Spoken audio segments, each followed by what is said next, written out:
Bonsoir à tous. Vous connaissez la formule. Au nom d'Hervé Lemoine, je vous souhaite la bienvenue au Mobilier National pour essayer de vous égayer par cet dernier mardi du mois de décembre, le plus proche de l'hiver et le plus profond de l'hiver. Nous allons parler de couleurs, en espérant que ça nous en apporte, et surtout parler de couleurs et de spatialité, puisque l'idée de cette thématique autour de la couleur, c'est pas tant d'avoir une vision monomaniaque de la couleur et des textiles, mais d'aborder la couleur dans tous ses états, dans toutes ses manières et dans toutes ses appréhensions artistiques ou métiers d'art. Donc ce soir, deux intervenants, vous allez voir, très différents. C'est un peu mon défi quand je pense à des thèmes. J'essaye de mettre des gens qui a priori ne se connaissent pas, et je crois que c'est le cas, et qui a priori, mais généralement ce n'est qu'un a priori, n'ont pas grand chose à se dire, mais en fait, c'est le pari, ont plein de choses à se dire. Généralement, ça marche. Donc, ce soir, c'est un nouveau pari qui m'est lancé. En tout cas, deux intervenants, et je commence par le premier, qui est Pierre Gonalon, décorateur, architecte d'intérieur, travaille sur la spatialité intérieure de la maison, mais peut-être pas que. Et c'est un ancien étudiant de l'école Camondo qui a fondé très jeune sa propre agence et qui a plusieurs spécificités, mais notamment l'une, c'est de travailler sur la matérialité colorée, et aussi dans une approche j'allais dire, rajeunissante, à la fois dans les manières de penser les objets, mais aussi dans leur pratique.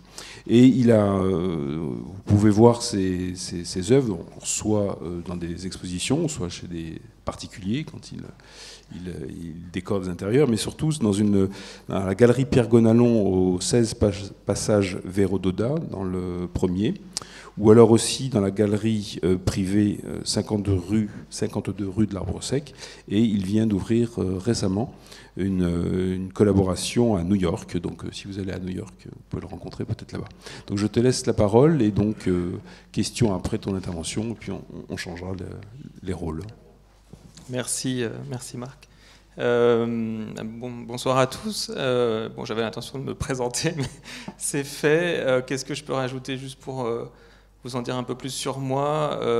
Oui, que j'ai effectivement fondé cette activité en 2004, donc ça fait quelques années. Et donc c'est vraiment une aventure depuis toutes ces années autour de ma passion pour les arts décoratifs. Avec évidemment des prédilections. Je peux citer l'univers autour des années 1900, et que finalement l'un de mes chevals de bataille, c'est de reproposer une vision contemporaine des arts décoratifs. Voilà. Donc j'avais écrit, ça fait très présentateur. J'avais écrit quelques mots que je trouve drôles, puisque finalement mon éducation, on a cité l'école Camondo, c'était encore assez académique à mon époque, peut-être ça a changé depuis, mais on était encore dans le form follows function, qui est effectivement la devise du Bauhaus, donc tel qu'on devrait dessiner le design. Moi j'ai évolué à ma manière pour signer un peu plus mon approche, qui serait plutôt form follows fiction.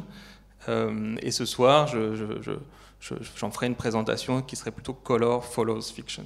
Voilà, c'était juste quelques mots pour introduire un peu ma pratique. On va attaquer tout de suite avec mes inspirations, puisque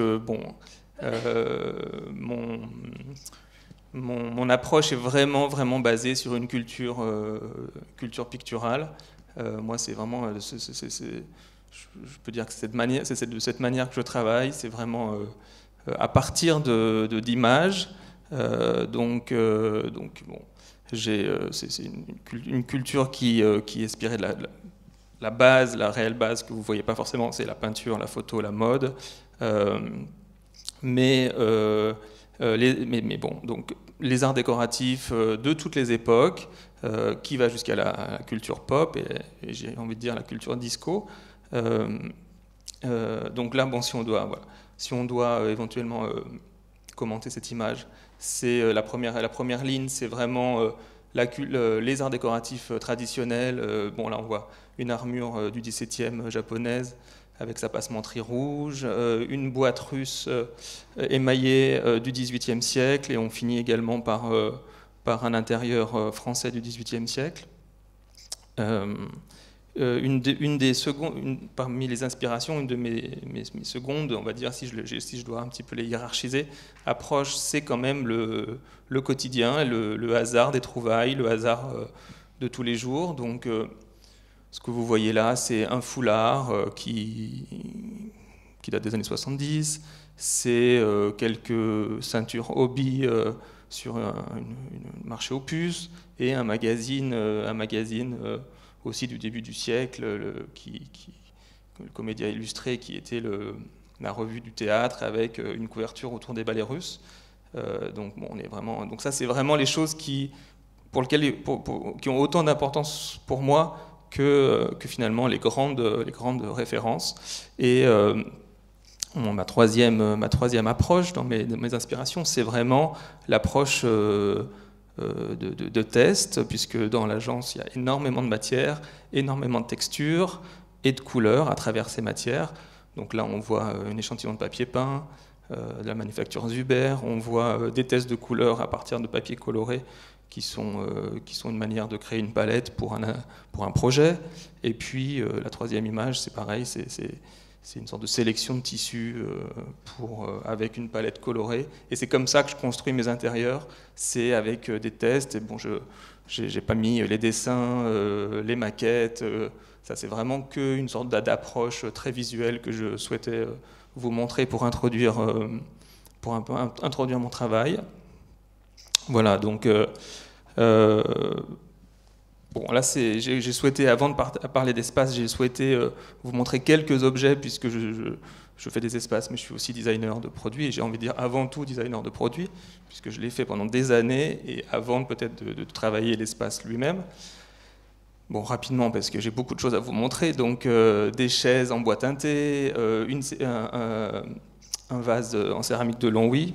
Donc, je peux dire deux mots, puisque le dessin est venu de cette réflexion que Longwy, c'est la couleur. Je ne sais pas si vous connaissez la manufacture de Longwy, mais sa renommée vient des émaux colorés, donc c'est avant tout de la couleur comme manufacture. Donc mon idée était que la couleur donne la forme, et c'est pour ça qu'il y a cette espèce d'entrelacement qui peut rappeler la pâtisserie ou même une séquence ADN, mais l'idée c'était avant tout que la couleur donne la forme. Bon. Ensuite, quelques tables en céramique émaillée et un miroir en passementerie fait traditionnellement dans les métiers à main à Paris.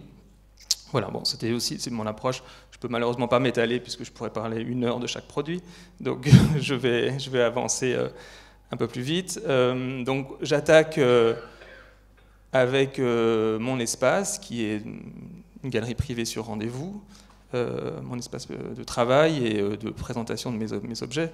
Donc ce que je peux dire là, parce que l'idée aussi de cette présentation d'images, puisque vous allez voir beaucoup d'images, je ne viens pas ici avec une théorie sur la couleur, avec des principes absolus. C'est vraiment une aventure ou une sorte de promenade que je vous propose à travers ces images.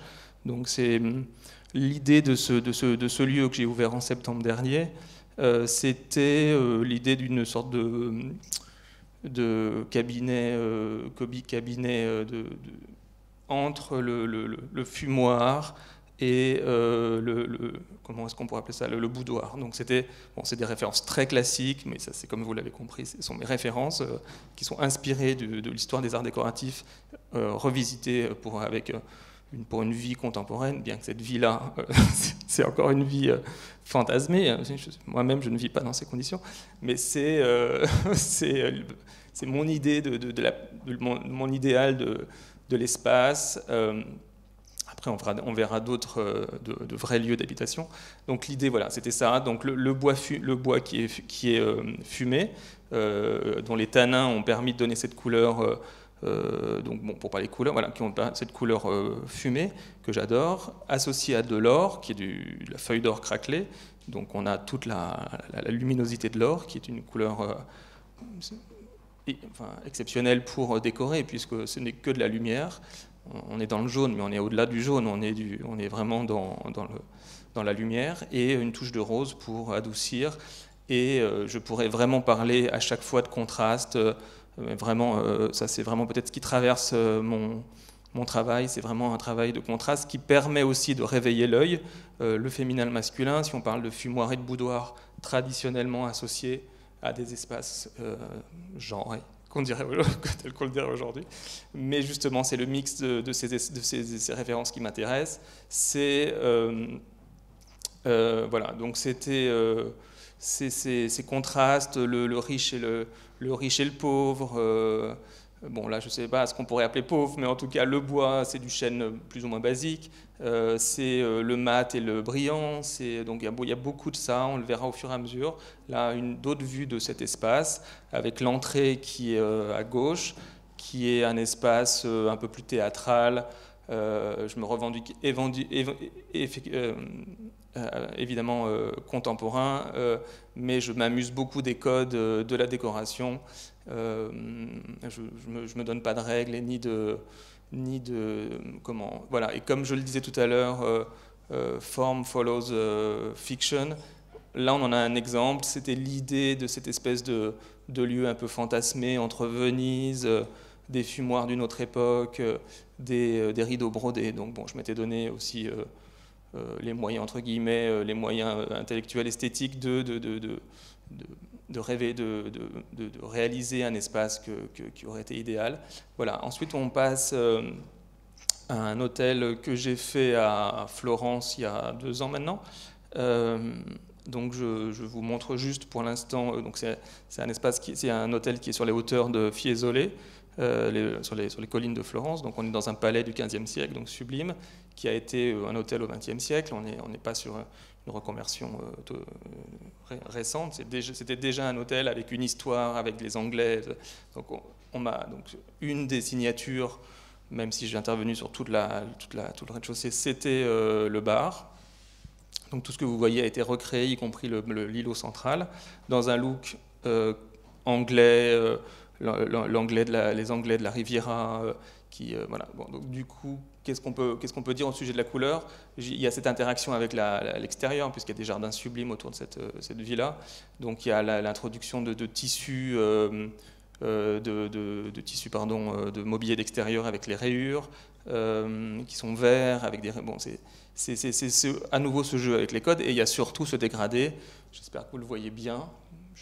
En vrai, c'est très présent. Il y a ce dégradé du rose au turquoise, vert d'eau, qui est une fresque que j'ai fait réaliser sur les murs, qui évoque et le passage du temps, parce que l'usure du temps, l'usure des matières révèle des couleurs, révèle des textures, mais c'est pour moi une couleur. Enfin, cette histoire d'usure et du temps peut révéler des couleurs qui sont peut-être on en parlera tout à l'heure, mais qui sont aussi des couleurs qu'on n'avait pas imaginées au départ, qui seront des couleurs parfaites, peintes. Voilà, donc je fais frotter, je fais nettoyer, je fais user pour révéler une nouvelle couleur qu'on n'avait peut-être pas imaginée avant. Voilà, donc bon, je pourrais une fois de plus. Là, on a une vue du restaurant de ce même hôtel, avec sa rotonde d'entrée. Donc là, on est plus dans une approche orangée, alors qu'on était peut-être plus dans les roses et bleus et verts dans le précédent espace. Donc il y a aussi dans tous mes espaces, ce qui est malheureusement difficile à traduire en images, puisque l'idée c'est une déambulation physique, une déambulation des émotions, des perceptions de l'espace à travers la couleur quand on est réellement dans le lieu. Donc là, je ne peux que vous en parler. Donc il y a cette progression dans les couleurs. On a une rotonde orangée, et ensuite, là, je peux vous montrer le restaurant qui, lui, était plus l'idée d'un intérieur-extérieur avec beaucoup de références 1900, et avec ces petits pavillons où on allait sur le corail. Bon, il y a beaucoup de détails, mais bon, ce qui était important, c'était de vous montrer ces 2 espaces traités avec 2 tonalités différentes. Je préfère avancer parce que je sais que non, mais je sais que j'en ai des... Voilà, oui, non, mais c'est pour ça que je me méfie de la fin. Donc là, pas grand-chose à dire, si ce n'est qu'il y avait l'idée d'un restaurant en bord de mer, donc très Riviera, très Dolce Vita. Donc là, on est à travailler sur un camailleux de bleu et de blanc, avec quelques contrastes jaunes, qui est assez tranché. Bon, c'est jouer avec les codes du classique. Voilà, bon, donc là, pas grand-chose à dire. De plus, là, on revient sur un espace parisien qui est un disquaire qui se trouve rue du Verbois, dans le 3e arrondissement. Donc celui-là, il est plus costaud au niveau impact visuel. Il y avait une vraie volonté d'aller sur un territoire plus rock, un peu plus dark aussi, parce que le plafond, les colonnes ont été revêtues de carreaux en verre pressé noir d'époque art déco. On a pu trouver un stock entier de carreaux qui ont cette densité dans le verre teinté. Donc là, c'est la matière qui apporte la couleur et pas simplement un revêtement peint. Donc on est vraiment dans la densité, on est dans le brillant, on est dans quelque chose qui est évidemment inattendu puisqu'on est sur un plafond noir et un carrelage au plafond. Donc c'est toutes des références rétro qui viennent aussi se bousculer. Et comme je vous l'ai peut-être pas dit d'ailleurs, pour moi la couleur est vraiment une question de culture. C'est vraiment indissociable et depuis, c'est ce que j'ai essayé de vous faire,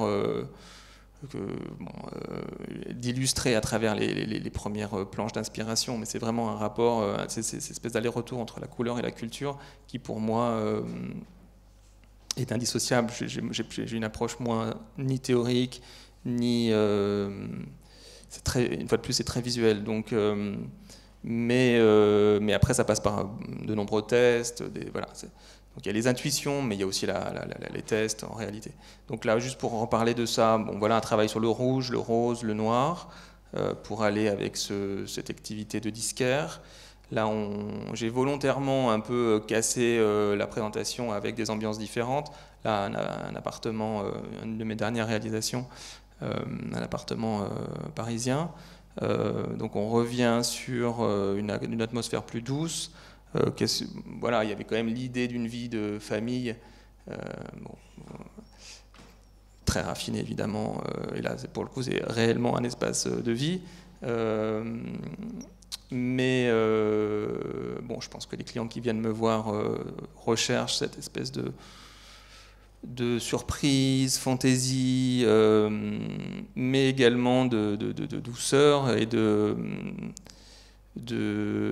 d'accord des couleurs et des matières entre elles qui sont très difficiles à obtenir s'il n'y a pas on va dire cette espèce de volonté de mélanger. Là, il y a le jeu avec les espaces haussmanniens, puisqu'on est dans un rez-de-chaussée d'hôtel particulier, donc on est sur des très grands volumes.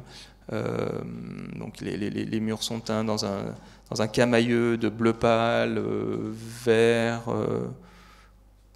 qu'on pourrait qualifier d'anglais, de rose très très pâle, et il y a une pièce qui est recouverte de papier peint or. Donc on a cette présence à nouveau de l'or qui est fait face à la cheminée qui est là, qui est en verre églomisé.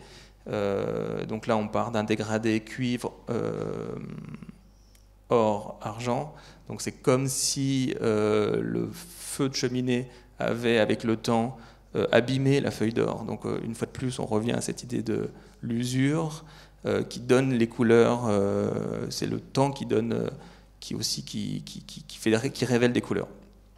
Bon, je ne vais pas trop m'étaler parce que j'ai tellement de choses à dire. Donc voilà, sur ces pièces, là toujours le même appartement parce que c'est intéressant d'aller voir les pièces d'intimité. On est sur un dégradé, c'est pareil, c'est la chambre, c'est un tissu qui est lui-même dégradé et non pas teint mais tissé, du jaune vers le presque blanc. Et on est à nous, j'adore l'idée que c'est la lumière qui aurait usé les tissus avec... voilà, donc je l'ai pré-usé quelque part et c'est ça qui m'intéresse. Tout en étant contemporain, on n'est pas sur une reconstitution historique.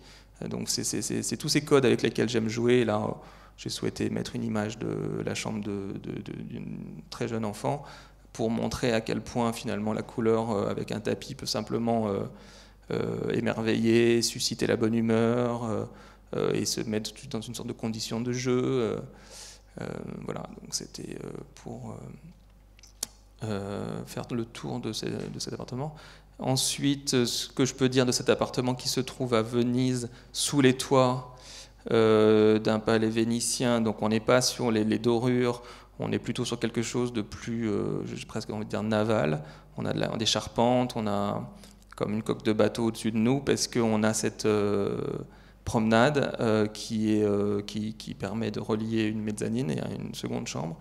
Donc ce que je peux vous dire là, c'est ce que je vous ai un peu déjà dit, mais il y a un peu ce rapport avec la lagune, c'est pour ça que j'ai choisi ce marbre qui est turc, un marbre verdé aqua méditerranéen, je ne sais plus son nom, méditerranéo, qui vraiment est étonnamment comme les reflets de lagune, avec toutes ces petites traces blanches, comme s'il y avait des reflets de la lumière. Donc là, la matière donne la couleur, mais on est vraiment dans un scénario entre la cabine de bateau et quelque chose de aussi très rétro. Les sanitaires noirs y participent. Et là, on est à nouveau sur le contraste des couleurs. On passe d'un espace très doux, très agréable, puisque c'est aussi un appartement de vacances, à quelque chose qui est plus dur avec les sanitaires noirs. Bon. Toujours le même appartement avec la chambre qui plus une touche de jaune pour évoquer le soleil qui rentre précisément au moment du réveil dans la chambre. C'est ce qui m'a inspiré cette tête de lit. Voilà, donc on peut avancer.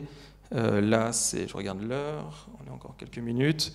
Faut que j'avance plus vite. Là, c'est chez moi, quelque chose d'un tout petit peu plus dramatique parce qu'on est dans une maison anglo-normande en Île-de-France, très en lien avec la nature, mais comme je vous le disais tout à l'heure, c'est cet univers 1900 à la limite du symbolisme qui me passionne et je souhaite le revisiter et lui donner une sorte d'actualité. Donc voilà ce que je peux vous montrer de mon espace personnel, avec à droite un salon chinois qui a les couleurs d'origine, dont c'était de la paille très claire et qui est devenu très brun par le temps et qui donne cette couleur fantastique du temps qui passe et qui me passionne toujours autant.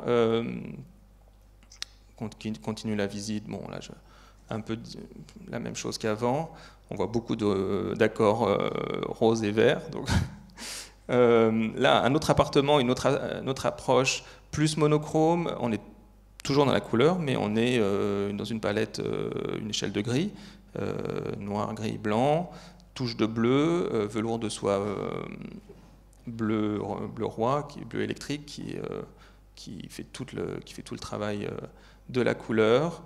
On continue la visite. Là, c'était pour un artiste qui ne souhaitait pas forcément avoir trop de présence de couleur autour de lui, donc on était sur quelque chose de peu plus calme et de plus serein, mais le noir, on le sait tous, est une couleur, et donc il y a un travail, une palette de gris très subtil sur les couleurs, tous les plafonds, les murs, enfin c'est tout des noirs et des gris différents, des verts foncés également, donc j'espère que vous le voyez à l'écran. Donc c'est des palettes très construites pour que les espaces soient très subtils et qu'on en ressente un vrai raffinement. Et d'ailleurs, que ce soit de la peinture ou de la feuille d'or, je traite toutes les matières de la même manière, et comme je vous le disais, les contrastes sont également pour moi essentiels dans un intérieur. Bon, là je vais peut-être passer parce qu'on a un peu déjà dit la même chose sur des espaces haussmanniens qui sont boostés par la couleur, un appartement de collectionneur à Bologne, le rapport avec les œuvres d'art, bon, mais ça c'est un autre sujet. Les plafonds rouges, très 70s, très milanais. Bon, on est à Bologne, mais c'est des espèces d'aventures de décorateurs ultra des années 70 qui m'ont passionné et type Gaolenti, que j'ai souhaité évoquer dans cet espace. J'avance, hein. Mais comme je vous le proposais, j'ai pas forcément des choses à dire sur tout, c'est aussi une promenade visuelle. Vous me poserez des questions après si vous le souhaitez, parce que je vois que l'heure avance. Amusant, une librairie à Venise, avec ce jeu de textile que j'ai fait imprimer spécialement, pour le même label de librairie.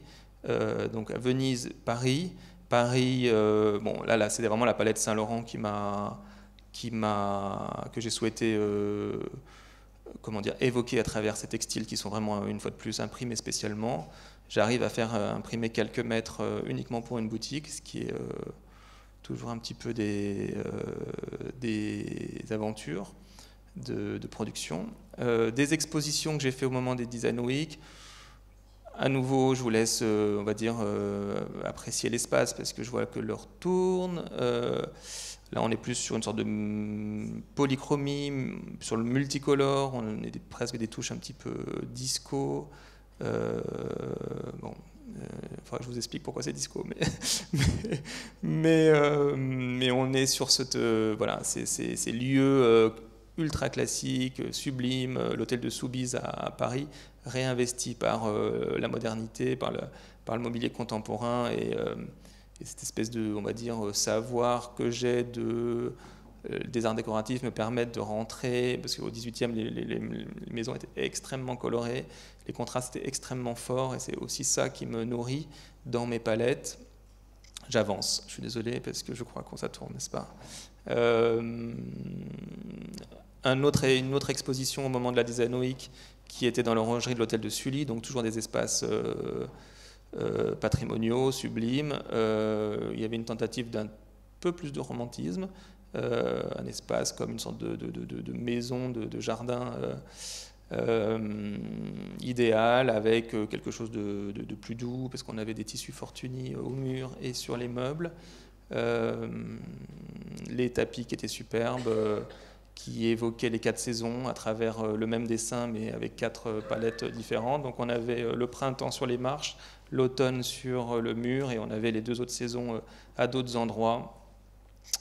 Je finis avec, j'ai 2 derniers projets, le jardin d'hiver qui était une exposition il y a quelques années, parce que tout n'est pas dans l'ordre chronologique. Donc là on est sur un camailleux de verre, c'est du velours de soie embossé sur les murs, donc c'est vraiment des matériaux extrêmement luxueux. Je vous ai fait une sélection ultra luxueuse ce soir. Mais on est là pour ça, on est au Mobilier National, on parle de métiers d'art, et tous ces matières, toutes ces textures ne sont que le fruit d'artisanats ancestraux. Donc le miroir en bronze au fond oxydé vert de gris, tout ça participe à l'ambiance que vous voyez à l'écran. Et je finis de manière plus contrastée avec une scénographie pour une marque de peinture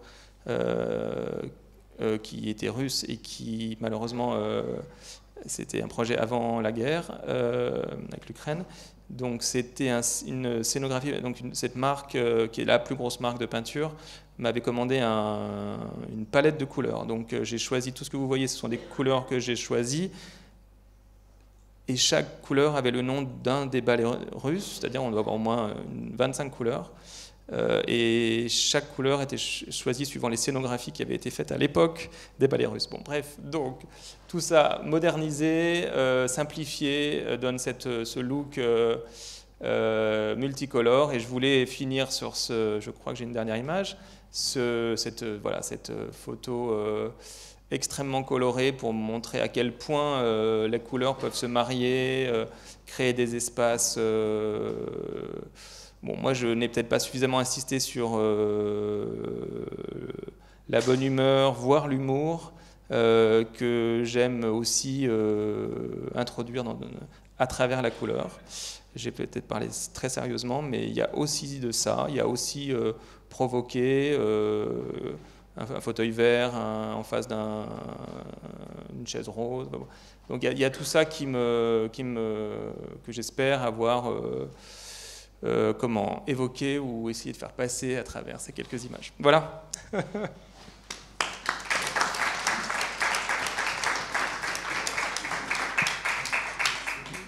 Merci beaucoup, Pierre, de nous avoir montré ton rôle de chef d'orchestre des formes, chef d'orchestre des fonctions et chef d'orchestre des couleurs.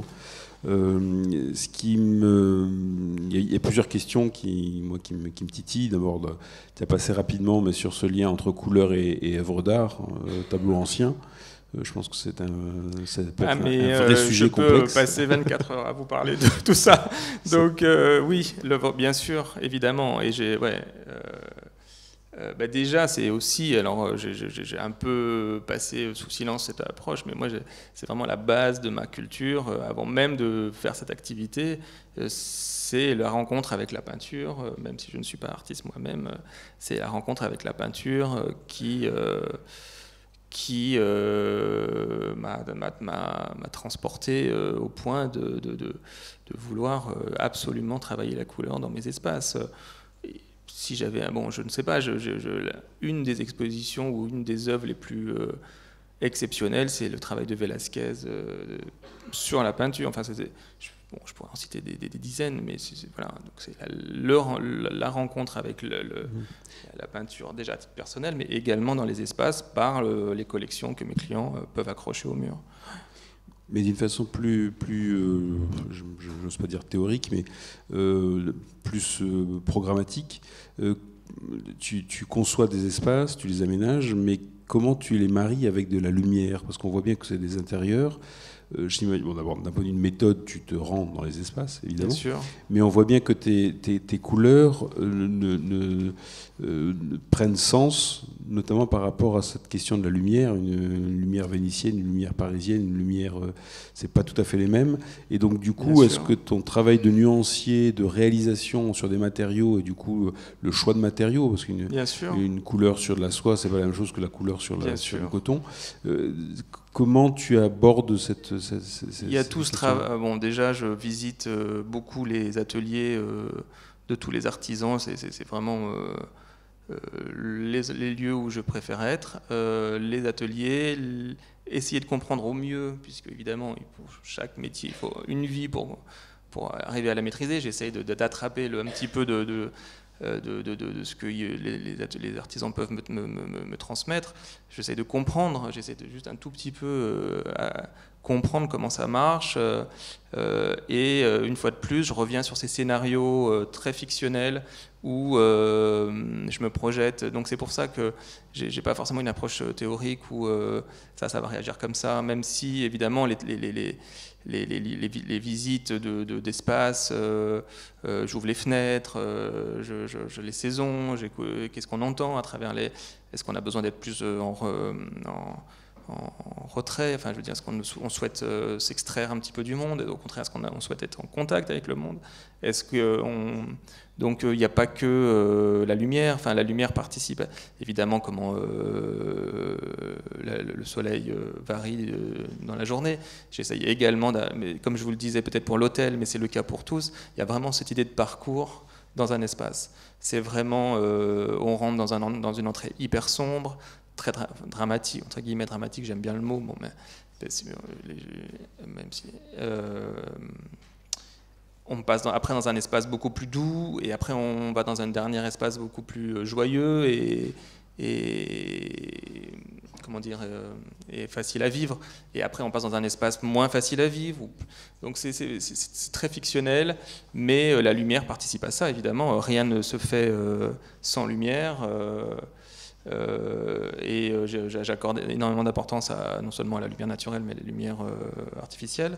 Je fais les tests de lumière, je choisis tout, les ampoules, quand est-ce qu'il veut. Donc c'est vraiment des scénarios, je dirais pas pour vivre dans un monde cinématographique, enfin limite. Moi ça c'est ma pratique. Mais j'essaye d'offrir des espaces qui permettent également de vivre des vies dans le même espace peint en blanc qu'on ne vivrait pas de la même manière. C'est assez étonnant comme on peut changer sa vie avec pas grand-chose, enfin entre guillemets, un peu de peinture, quoi. Il y a un peu de couleur, ou beaucoup de couleurs. Des questions dans la salle?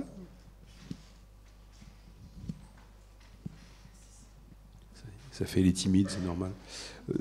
Il y avait un moment donné, tu parlais d'enduit.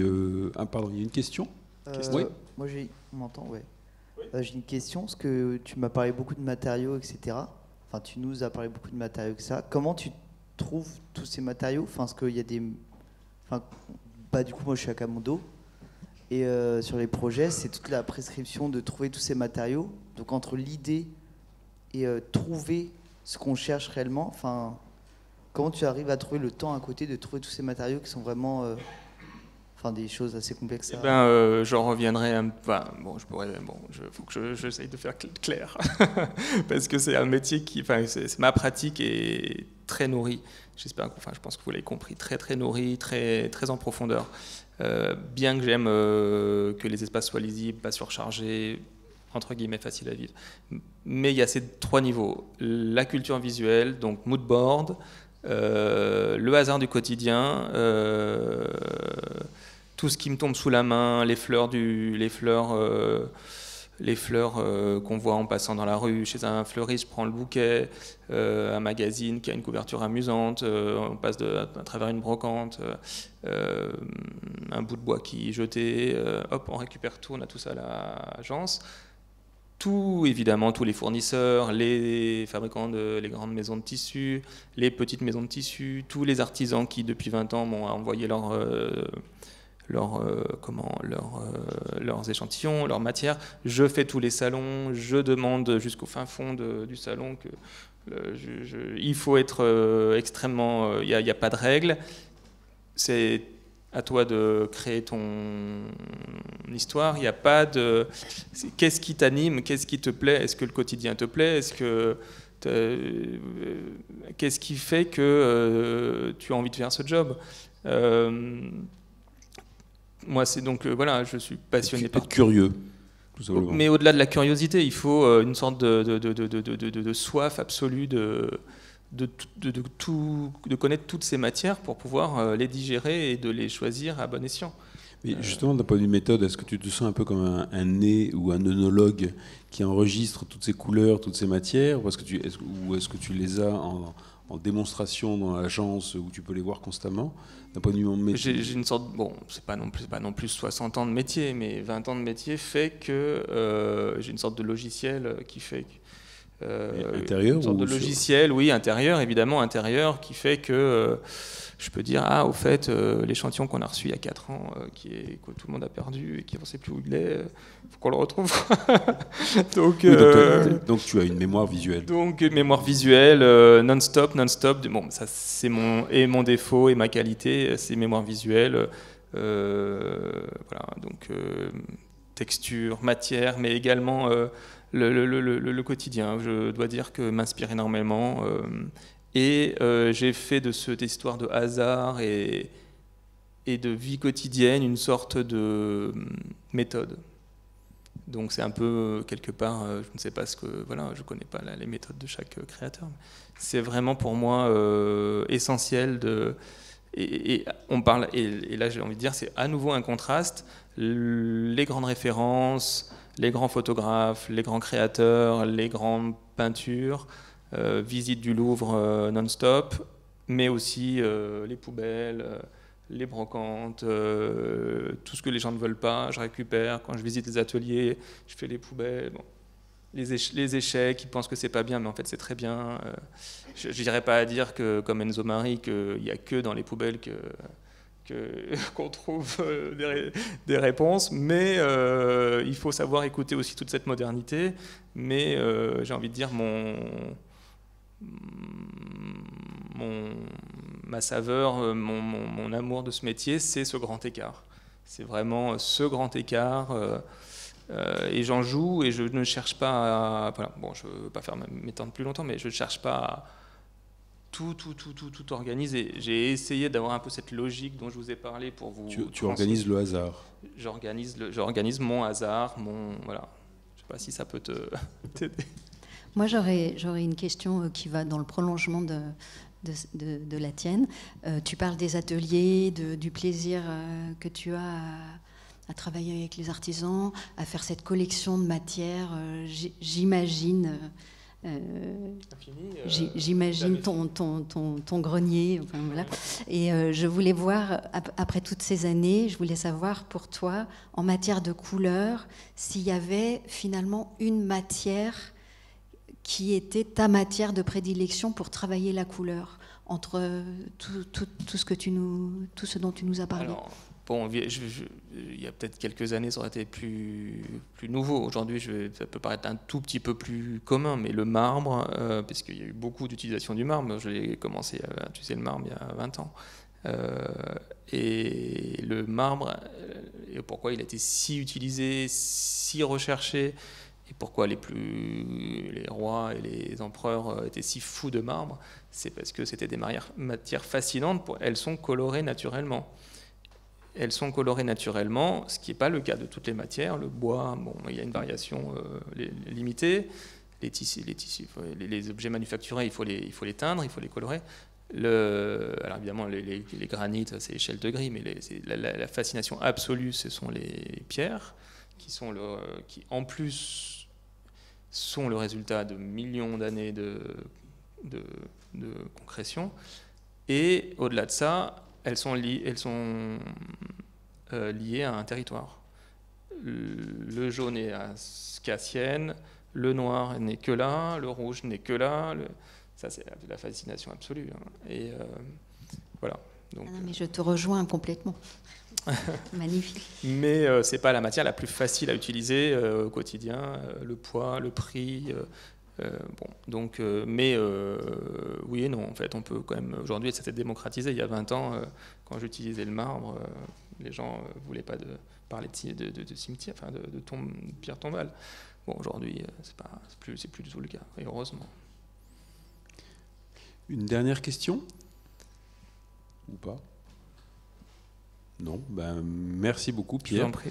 Et donc on va faire une petite pause et on reprend tout de suite. Okay. Merci. Merci.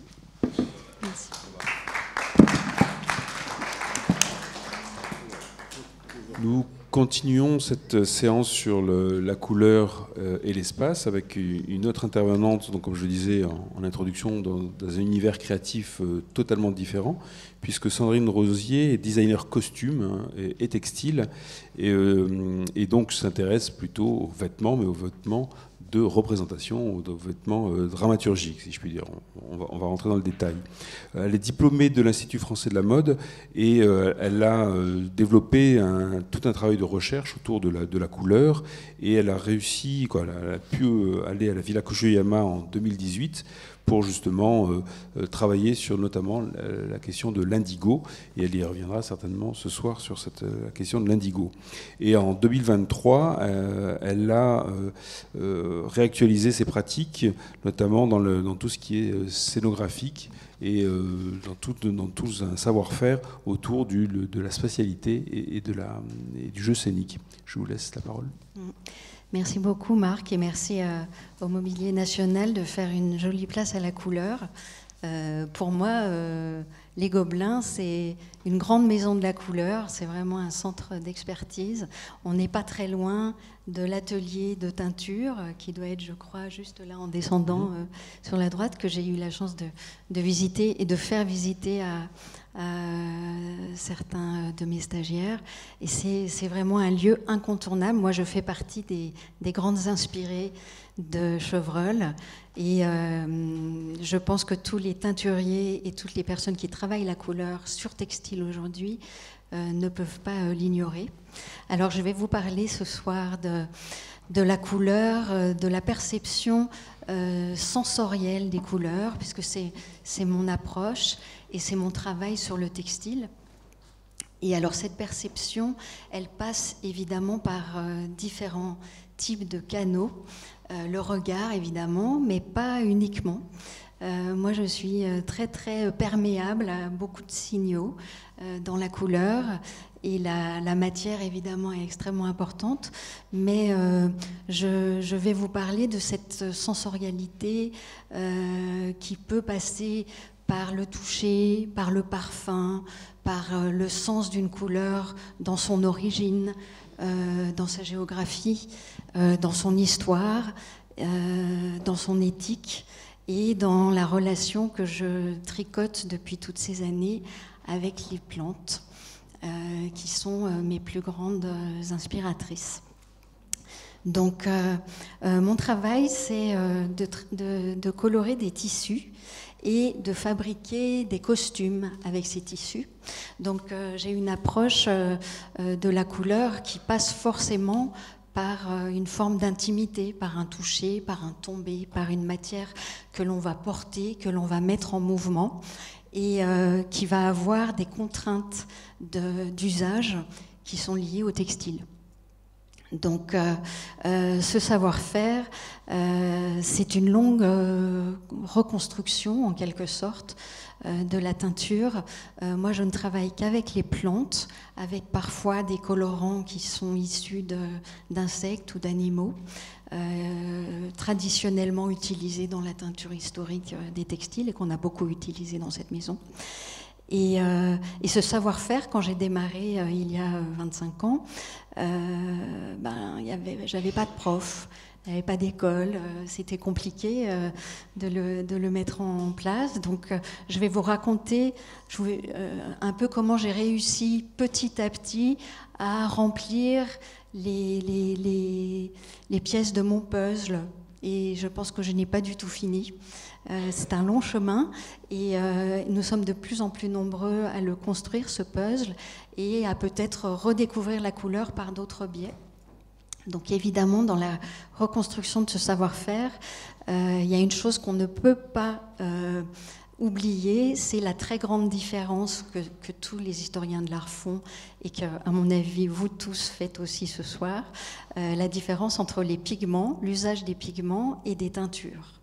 Est-ce que parmi vous, il y a quelqu'un qui veut se lancer et me donner son idée de la différence entre une teinture et ce qu'on appelle un pigment? Oui? Peut-être qu'une teinture est issue de plantes, alors que le pigment peut être issu de métaux, de terre. Oui, de pierre. Oui, tout à fait. Les teintures sont plutôt issues d'éléments organiques, c'est vrai, de plantes ou d'insectes. Mais la grande différence, c'est une différence chimique, de composition. Finalement, le pigment, c'est un élément qui est insoluble, alors que les teintures vont fournir une couleur qui va être complètement véhiculée par l'eau.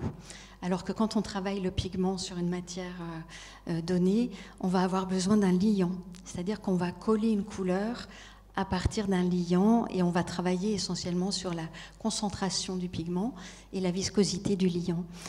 J'en parle parce que c'est extrêmement important dans la perception des couleurs textiles, cette grande différence de chimie, parce que finalement, le colorant issu d'une plante, que ce soit une racine, que ce soit une fleur, que ce soit un feuillage, que ce soit des fruits, ou toute partie de plante peuvent être potentiellement colorants. Un colorant végétal n'est pas forcément coloré, mais va interagir avec le matériau que l'on souhaite teindre. En fait, les molécules vont se combiner et on va souvent être obligé de rajouter un élément extérieur qu'on va parfois appeler mordant, mais parfois ça peut être de l'oxygène, parfois ça peut être de la chaleur, parfois ça peut être de la lumière qui va favoriser la fixation des couleurs.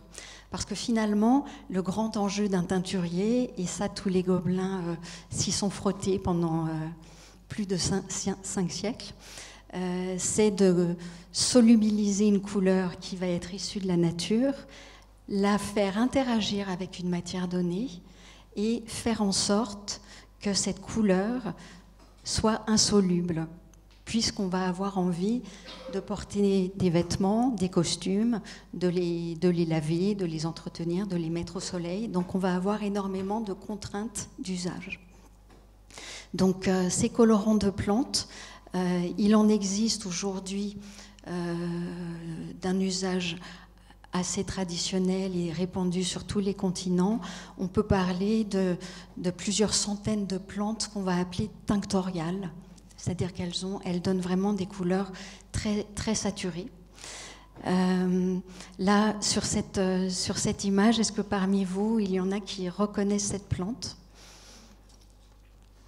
Non. En fait, la piste, c'est dans les racines. C'est une garance. Et là, on distingue légèrement dans les racines une couleur rougeoyante, qui est à l'origine du rouge garance. Cette garance, elle a été et elle est toujours cultivée en France, et elle a été au cœur de toutes les teintures au Gobelin en particulier, et c'est souvent la reine des teintures. En fait, sur l'ensemble de la reconstruction de ce savoir-faire, il faut se rappeler qu'historiquement, on a teint absolument tous nos textiles avec des plantes jusqu'au milieu du 19e siècle. Donc c'est quand même l'essentiel de la vie humaine sur cette planète. Et depuis le 1850, et presque en quelques dizaines d'années, ça a pratiquement disparu. C'est-à-dire que l'avènement de la nouvelle chimie et de la compréhension de la synthétisation des colorants a fait qu'on a arrêté de cultiver la garance, de cultiver le pastel du teinturier, de cultiver toutes les plantes qu'on avait sur notre territoire, et on a basculé dans la couleur pour tous. La couleur beaucoup plus accessible, et aujourd'hui, on sait qu'elle est finalement... elle a une influence sur les biotopes, sur l'équilibre écologique de notre planète, et surtout sur la conservation d'eau pure et utilisable dans les pays qui sont nos pays teinturiers. Donc, dans cette reconstruction de savoir-faire, il y a une grande partie de récolte, c'est-à-dire d'aller piocher, puisqu'il y a 25 ans, je me sentais... un peu abandonnée avec mes ouvrages et toutes les publications qui sont extrêmement précieuses, mais qui ne suffisent pas pour percevoir la couleur, pour acquérir les bons gestes, pour connaître les bons outils et pour en faire un métier. Et je dirais qu'au départ, je ne pensais pas en faire un métier. Je me suis passionnée pour les couleurs de plantes, mais je pensais qu'il y avait beaucoup trop d'obstacles pour le travailler d'une manière professionnelle. Finalement, la vie en a voulu autrement. Et donc, dans ces récoltes, je suis allée évidemment cueillir et accueillir des plantes. J'ai parcouru un très grand nombre d'archives et de recherches documentaires.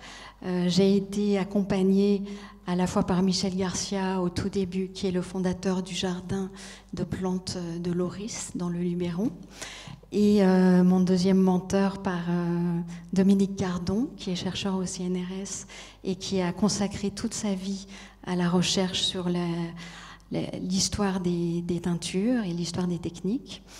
Nous travaillons actuellement sur un projet d'archéologie expérimentale pour reproduire des recettes de couleurs du XVIIIe siècle, et avec lequel nous avons eu énormément de réponses, à la fois sur l'organisation des étapes dans les ateliers de teinture, sur l'usage de certaines plantes plus que d'autres, sur leur mélange, la compatibilité de certaines plantes entre elles, et avec un travail colorimétrique, avec un spectrocolorimètre et avec des tests lumière, on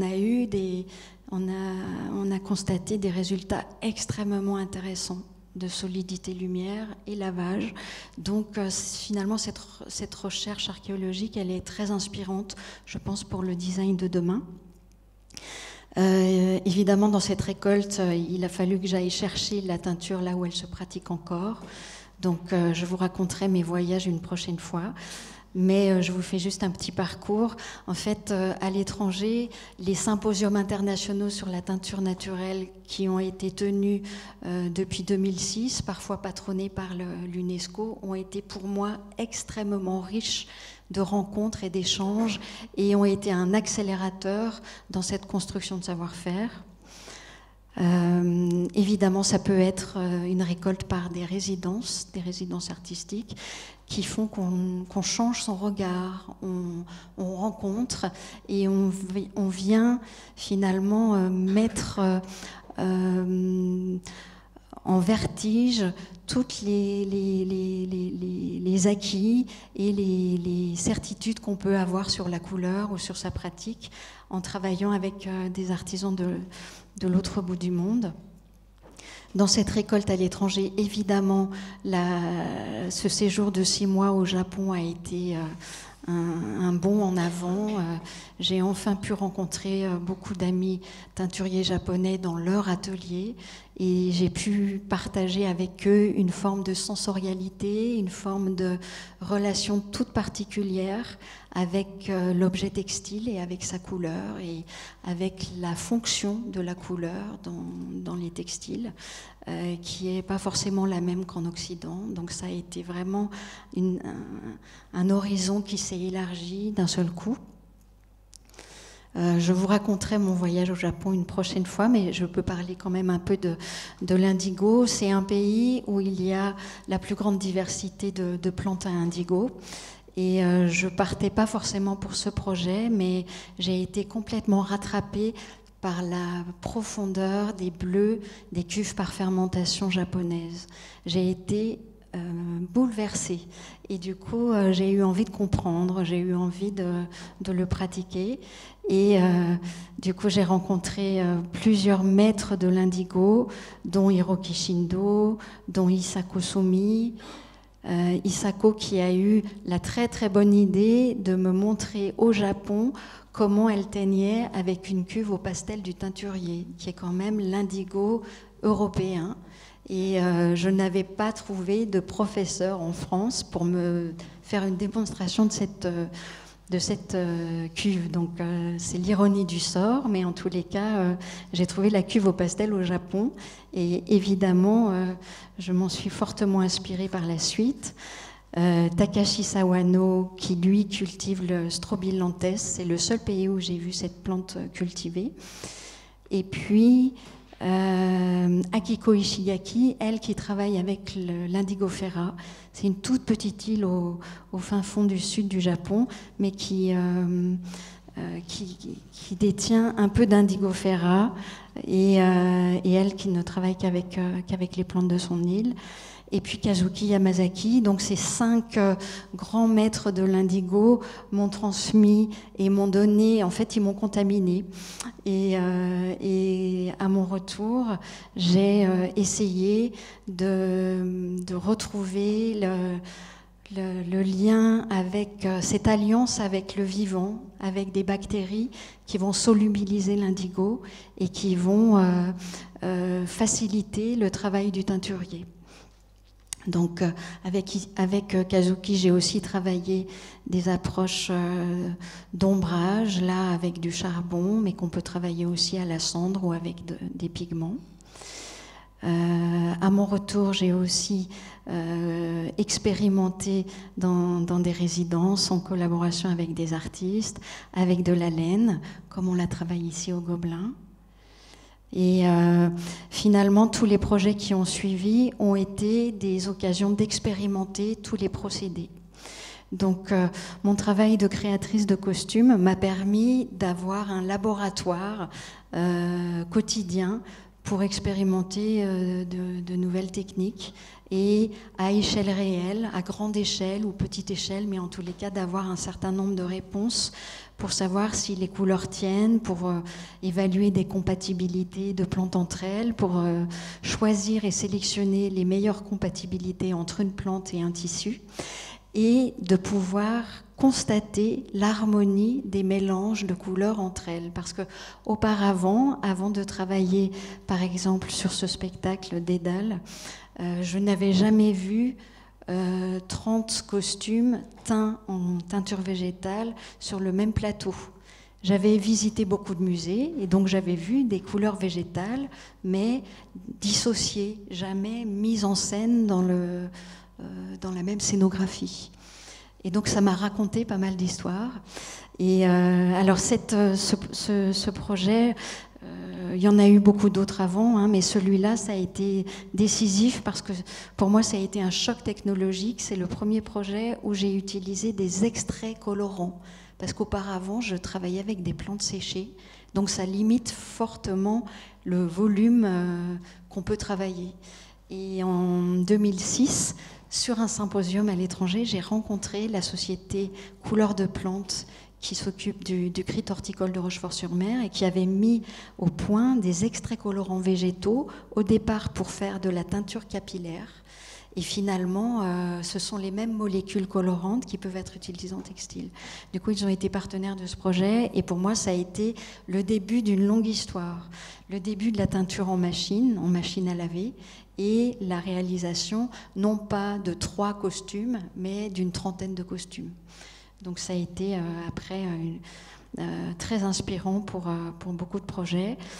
En France, on a la chance d'avoir 3 acteurs extrêmement leaders sur le marché des colorants végétaux, que ce soit le crit horticole Ardor à Rochefort, que ce soit Green Ingredients qui est en Occitanie, ou Phytobocase qui est en Guadeloupe. Et ça permet d'associer des plantes qui sont aussi avec un climat tropical. Donc on a toute une gamme de colorants made in France. À l'Opéra Comique, on a ouvert en 2013 un atelier de teinture spécifiquement dédié aux colorants naturels avec lequel on a réussi à sortir un très grand nombre de productions qui ont continué à confirmer que l'usage des couleurs sur des costumes était extrêmement harmonieux et qui nous a permis de faire la patine et la teinture en une seule passe. Parce que dans le métier de costumier, pour le spectacle vivant comme pour le cinéma, les 2 métiers jusqu'à maintenant étaient séparés. Il y avait les patineurs, les teinturiers patineurs qui travaillaient avec des tissus industriels et qui venaient pour vieillir les tissus.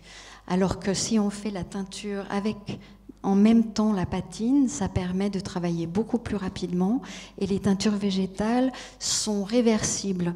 Donc ça permet de les patiner beaucoup plus facilement, voire de les retravailler, de les recycler. C'est-à-dire qu'on peut faire des costumes pour un projet, pour un film, pour un spectacle. On peut démonter les couleurs et réutiliser les costumes pour un autre projet. Donc je pense que ça a beaucoup de pertinence aujourd'hui. On a eu aussi énormément de réponses sur l'organisation des opérations de peinture pour économiser de l'eau, économiser de l'énergie et des colorants. Donc ça, c'est toujours à l'opéra. On travaille avec les équipes présentes et à chaque fois, j'essaye de les former et j'essaye de les accompagner pour passer de l'usage des colorants de synthèse qui sont parfois considérés comme assez toxiques. Chaque année, dans les gammes de chez Dillon, par exemple, il y a un certain nombre de couleurs qui sont retirées du marché parce qu'elles sont considérées, elles sont placées en liste rouge, en fait, elles sont considérées comme toxiques pour les personnes qui les utilisent. Donc petit à petit, toutes les équipes sont très intéressées aujourd'hui pour réfléchir à travailler autrement, mais ça coince, on a quand même beaucoup d'obstacles sur la mise en œuvre de ces teintures et sur des projets, par exemple pour le cinéma, c'est quand même difficile de faire des expérimentations sur des expérimentations pendant des semaines quand il faut sortir un film pour hier, en fait, quand les teintures doivent être déjà prêtes avant l'essayage, c'est compliqué d'intégrer de la recherche. Donc il faut tous qu'on progresse pour que d'autres projets puissent arriver. Je ne sais pas si parmi vous, il y en a qui ont vu ce film délicieux. Ça a été coordonné par Clément Bautier, qui est un allié de longue date, un grand spécialiste des couleurs. Et ça a été le film qui nous a un peu... qui nous a montré qu'en faisant pratiquement l'ensemble des costumes du film, c'était possible et ça rentrait dans les calendriers de production. Ça a donné suite à Astérix. Donc là, on est passé sur du très très gros volume avec 42 rôles et 600 figurants et de la teinture, donc avec énormément de complications sur l'organisation des équipes. Il a fallu travailler complètement différemment, mais on l'a sorti et c'était une première presque mondiale de faire un projet, une production à si grande échelle, tout en végétal. On a intégré des impressions aussi sur des fonds teints en végétal. Donc là, c'est une technique qui a énormément de potentiel et qui s'est révélée extrêmement intéressante. Par exemple, pour suggérer des tissus brodés, on a imprimé des tissus façonnés avec déjà beaucoup de texture et un relief dans le tissu, qui imprimé avec des cadres de sérigraphie qui donnent quand même un imprimé avec un unisson de couleurs, ça a donné à l'écran des résultats extrêmement intéressants. Donc c'est quand même beaucoup plus rapide à faire que de la broderie. Voilà pour Astérix. Ensuite, la tapisserie, parce que nous sommes dans une grande maison de tapisserie. Avec Aubusson, on a fait des expériences là sur un manteau en tapisserie. Avec les ateliers Louma à Arles, là c'est, je pense, la plus grande tapisserie en colorants végétaux depuis le 19e siècle, parce qu'elle fait 10 mètres par 4 mètres, 1 an de tissage et 76 couleurs, donc ça a été un sacré ouvrage qu'on a réalisé en collaboration avec Wall et Aurélia Wolf. Avec des solidités lumière aussi qui étaient extrêmement intéressantes, et l'usage de plantes invasives. Donc là, on a associé aussi des teintures totalement innovantes pour valoriser des déchets verts ou des plantes qui n'avaient pas forcément une histoire dans l'histoire des teintures textiles. Voilà, de la teinture Rambourg pour du décor. Tout ça, c'est à Louma. Et pour finir, toutes ces expérimentations m'ont fait sélectionner aujourd'hui 3 techniques qui sont pour moi les techniques que je veux creuser en fait et développer. Donc la cuve d'indigo cocaïne de pastel, j'ai galéré assez longtemps, je dirais 2-3 ans, avec pas mal de mésaventures avec l'eau de ville, trop chlorée souvent, ou qui convenait pas du tout à la vie bactérienne que j'essayais de mener. Et aujourd'hui, j'ai une cuve que vous voyez là à droite de 600 litres qui est extrêmement stable et qui consomme le moins d'indigo que j'ai jamais vu dans aucune autre cuve que j'ai pu rencontrer, avec une stabilité et une résistance, solidité, lavage, lumière exceptionnelle. Donc ça valait le coup. Donc là, des projets qui le mettent en œuvre et qui valident tout ce que je vous raconte.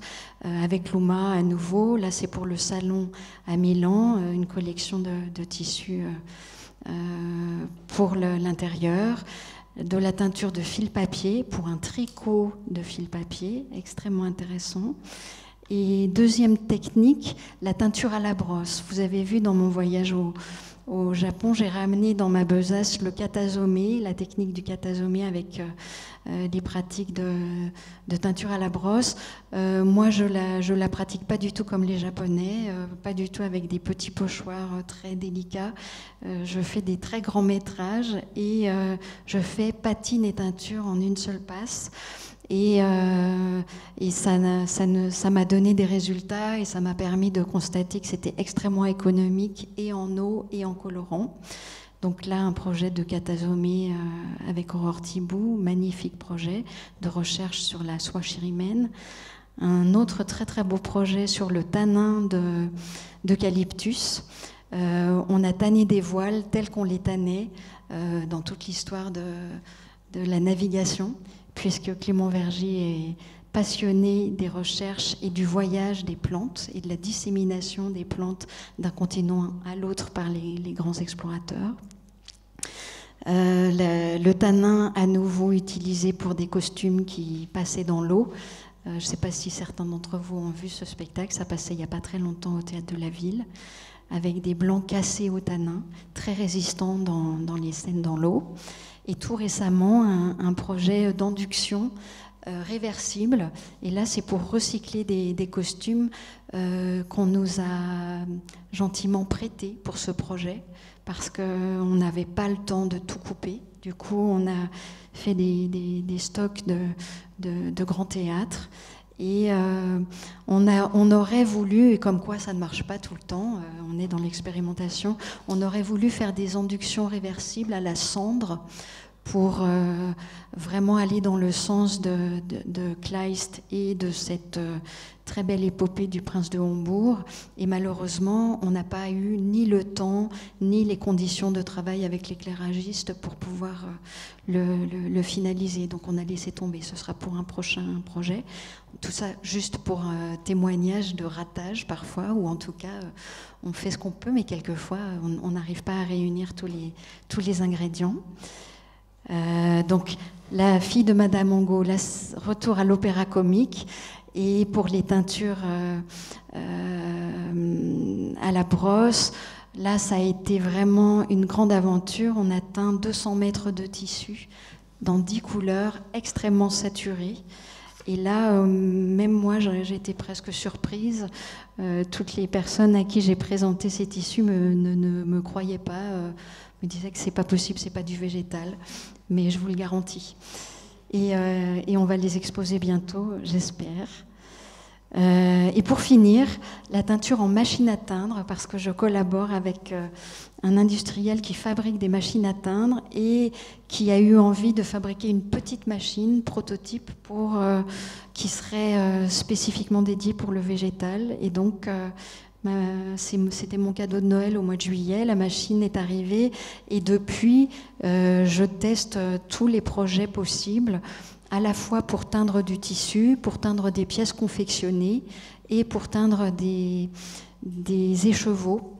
C'est une machine avec différents éléments et pour le moment, c'est extrêmement intéressant. On fait des économies considérables d'eau parce qu'on est sur des tout petits rapports de bain.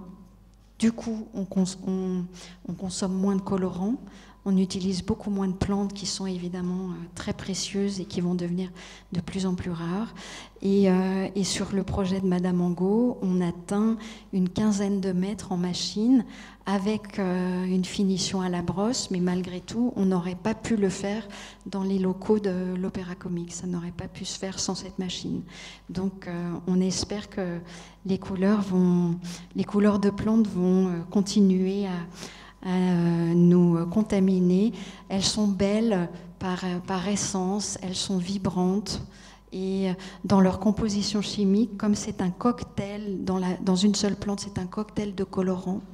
Du coup, quand on les associe, il y a toujours une harmonie. Et donc ce métier de costumier me l'a vraiment mis sous les yeux.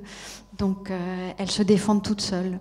Et plus on les verra, et plus elles vont gagner du terrain, je pense. Donc j'espère qu'on en verra encore et qu'elles vont donner du sens à nos perceptions des couleurs.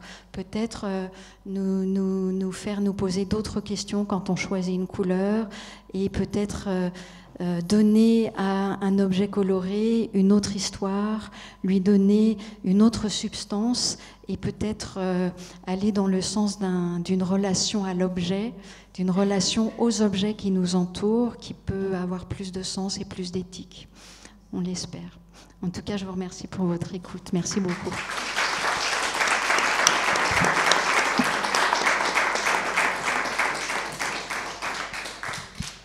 Merci beaucoup de nous avoir fait voyager dans la couleur et dans dans le costume. Moi, j'avais une petite question pour commencer les questions. Vous avez parlé du costume de théâtre et du costume de scène.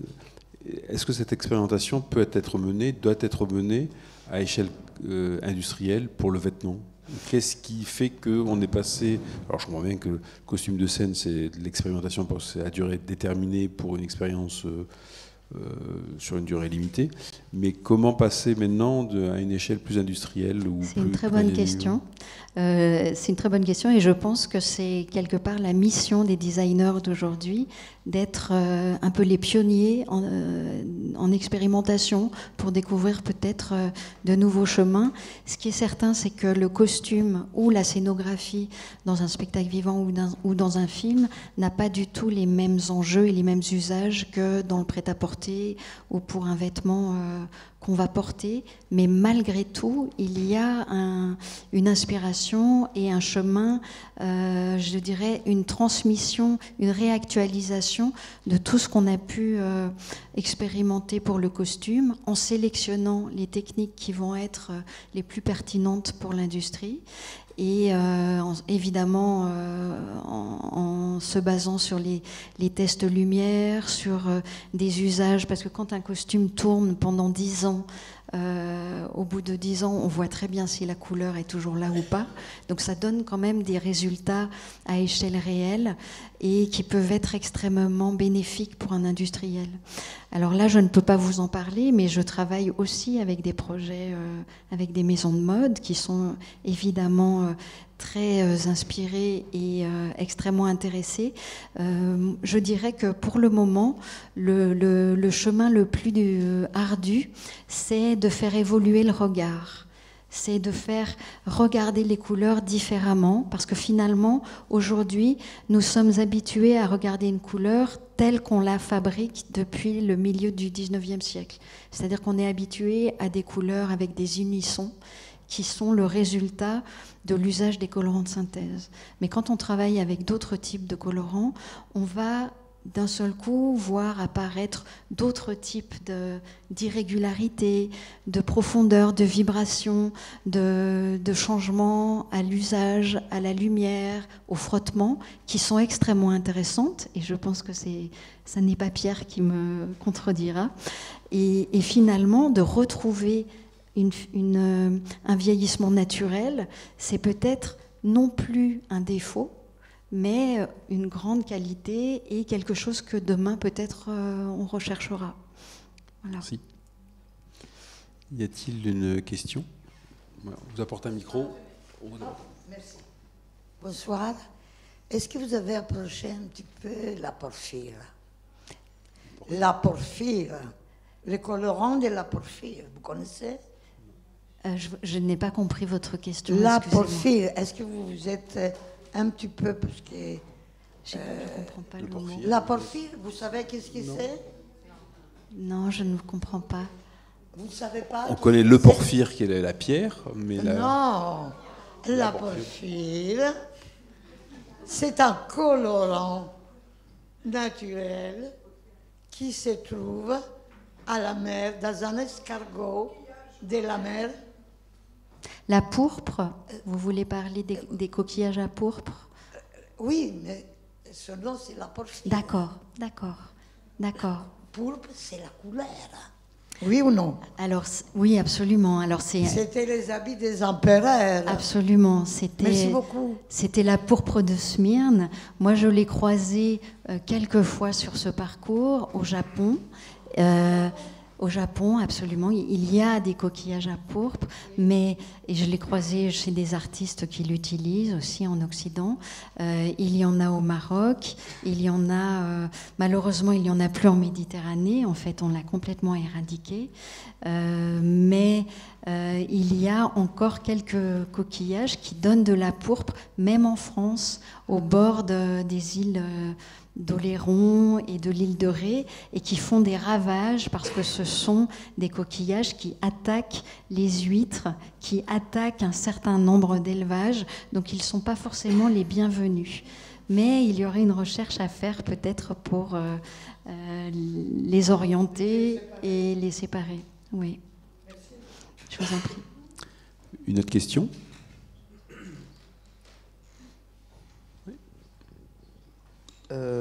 Est-ce qu'il y a des couleurs ou une couleur en particulier que vous essayez d'avoir avec la teinture mais qui est vraiment compliquée ou que vous n'arrivez pas encore à voir mais que vous accrochez pour essayer d'obtenir? Oui, c'est une très bonne question. Il y a des couleurs que l'on connaît, des couleurs textiles que l'on connaît, auxquelles on est très habitué et qui sont vraiment issues de la pétrochimie, du synthétique, qui sont impossibles à reproduire en végétal. Et là, je parle de toute la famille des colorants fluo. Là, c'est impossible. Et pourtant, c'est assez vendeur sur certains projets, mais on peut pas le faire. On peut arriver à acidifier, à amener beaucoup de lumière dans une écarlate, par exemple, en travaillant des mélanges de mordants et vraiment en soignant tout le protocole. Mais c'est très difficile d'aller du côté du fluo. Après, il y a évidemment des gammes de couleurs qui sont beaucoup plus faciles à réaliser. Et ça pose une question extrêmement pertinente aussi, qui va dans le prolongement de votre question, sur le coût des couleurs. Parce que les colorants de synthèse nous ont habitués à avoir un coût presque unique d'une couleur à l'autre. Du coup, on ne choisit pas la couleur par sa matérialité. On va la choisir par une recherche subjective, une introspection émotionnelle, une fiction. Enfin, on va avoir d'autres procédés de sélection des couleurs.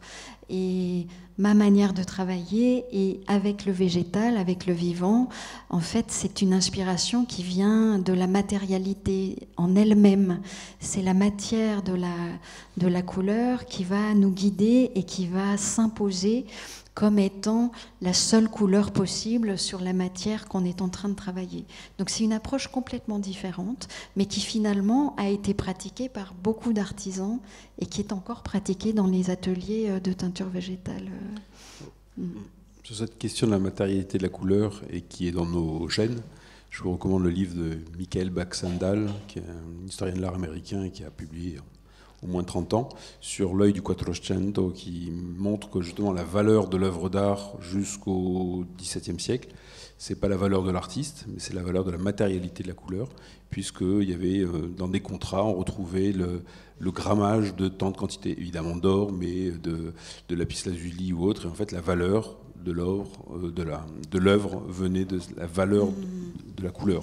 Voilà. Et du coup, évidemment du savoir-faire et de la signature, mais c'est ce qu'on a totalement perdu, notamment avec la création du tube de couleur au XIXe siècle, et donc il va falloir y revenir. Voilà, et les couleurs ne se valent pas du tout, et quand on travaille sur un film, quand on a 50 mètres à sortir d'une couleur ou d'une autre, les 50 mètres ne vont pas du tout coûter le même prix. Donc ça, c'est vraiment quelque chose auquel on n'est pas du tout habitué et que les industriels se posent presque en première de toutes les questions. C'est combien ça va coûter. Cette question de la matérialité, pour faire le lien avec Pierre, peut être intéressante justement peut-être pas pour du vêtement, parce que l'effet de mode, l'effet du vêtement, la durabilité de l'effet de vêtement peut poser question, mais peut-être justement sur des couleurs, des matérialisations de couleurs sur des intérieurs.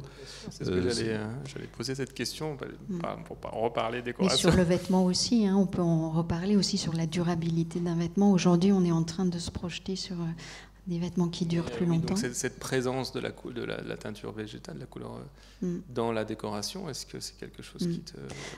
Avec l'UMA, on a fait vraiment des expériences extrêmement intéressantes. Et avec un certain nombre de tissus qui sont développés en France, comme un certain nombre de mélanges de laine et de chanvre qui sont très très pertinents pour du tissu d'ameublement. Donc, parce que on propose, on propose des tissus avec des teintures végétales. La question se pose encore sur la garantie évidemment de la tenue dans le temps, puisqu'elles sont exposées à la lumière, contrairement à des vêtements qu'on peut éventuellement ranger.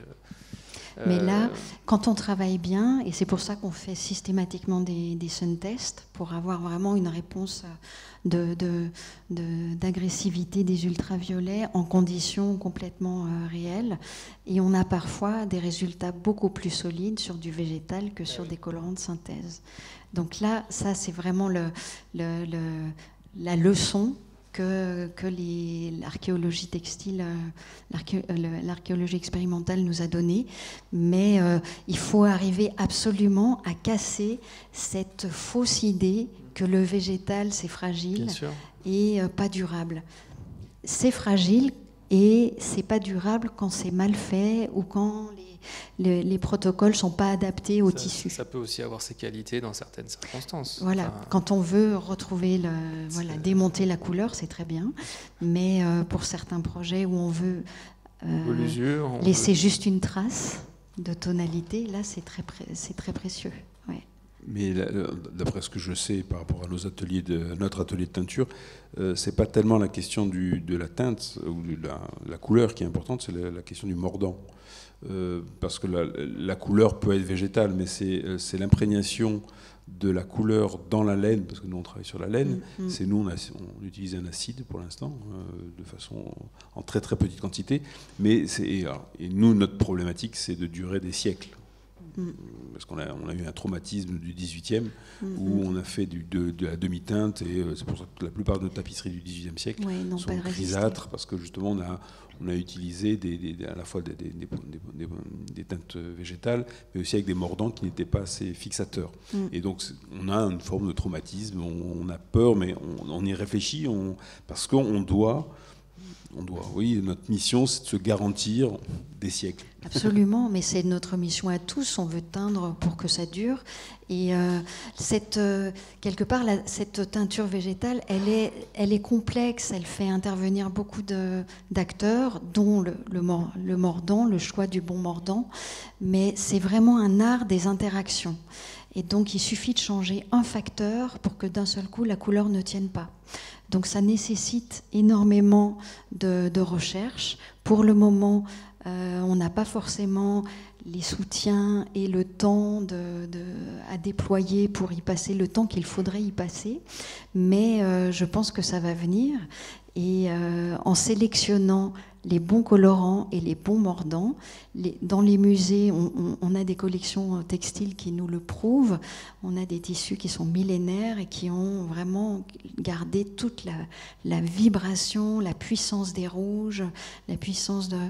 Bon, les rouges tiennent mieux que les jaunes, c'est sûr. Mais... Nous, nos tapisseries 17e siècle ont parfois mieux tenu. Ou même tiennent mieux à la couleur que le 18e ou certains 19e. Oui, mais parce qu'il y a eu des expérimentations qui finalement, on s'est précipité sur de nouveaux procédés qui étaient rapides et qui ont semblé avoir énormément de potentiel sans vraiment vérifier cette question-là, parce qu'à l'époque, on n'avait pas de sun test, on ne pouvait pas envoyer une quantité d'ultraviolets comme si on avait un vieillissement accéléré, alors qu'aujourd'hui, on peut le faire. Donc on ne refera pas cette erreur deux fois. Et la teinture végétale, c'est sur tout support. Enfin, aujourd'hui, elle est on peut travailler principalement sur les matières naturelles, donc sur les velours de soie, c'est sublimissime. Sur les textiles végétaux, évidemment. Et pour avoir fait, en tant que costumière, pour avoir eu à faire des costumes sur des danseurs, sur des acrobates, j'ai travaillé sur toutes les matières, donc sur certains polyamides et sur des mélanges avec du lycra. On a, et parfois même sur certains polyesters, avec le choix de certains colorants, on arrive à faire des choses qui sont tout à fait intéressantes. Donc, mais les matières naturelles sont les meilleurs candidats, c'est sûr. Une question ? Bon. Oui. Alors, le micro. Pardon.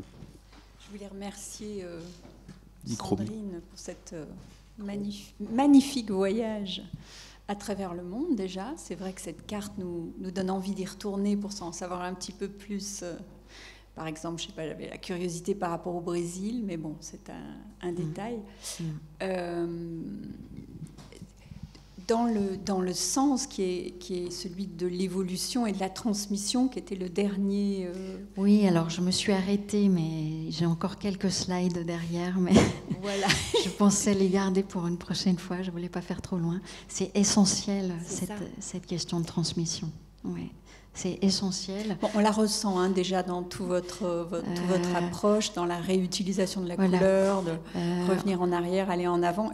En entendant parler de cette machine à laver qui va être présentée, je crois, prochainement dans un salon filateur. Voilà. Je ne voudrais pas révéler des secrets avant.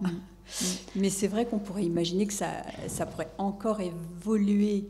On a souvent des vêtements qui décolorent et qu'on aurait envie de recolorer. Il y a aussi cet aspect artisanal à la maison qui pourrait être une piste. Oui, alors moi je suis vraiment une adepte du slow made, mais aussi du small is beautiful. Et je pense que chacun, à notre échelle, on peut changer nos pratiques, on peut acheter différemment, on peut entretenir nos vêtements et nos textiles d'une manière plus adaptée, probablement.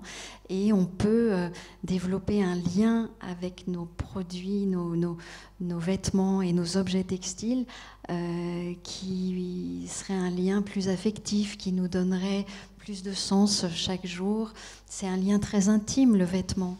Et il y a beaucoup de vêtements qu'on n'a pas envie de se séparer. Et en le teignant, en le trempant dans une cuve d'indigo, enfin, c'est un peu ce que je fais systématiquement, ou en l'imprimant, on peut arriver à donner une deuxième vie à un vêtement qui a été bien conçu, qui a été bien dessiné, qui a duré 15 ans.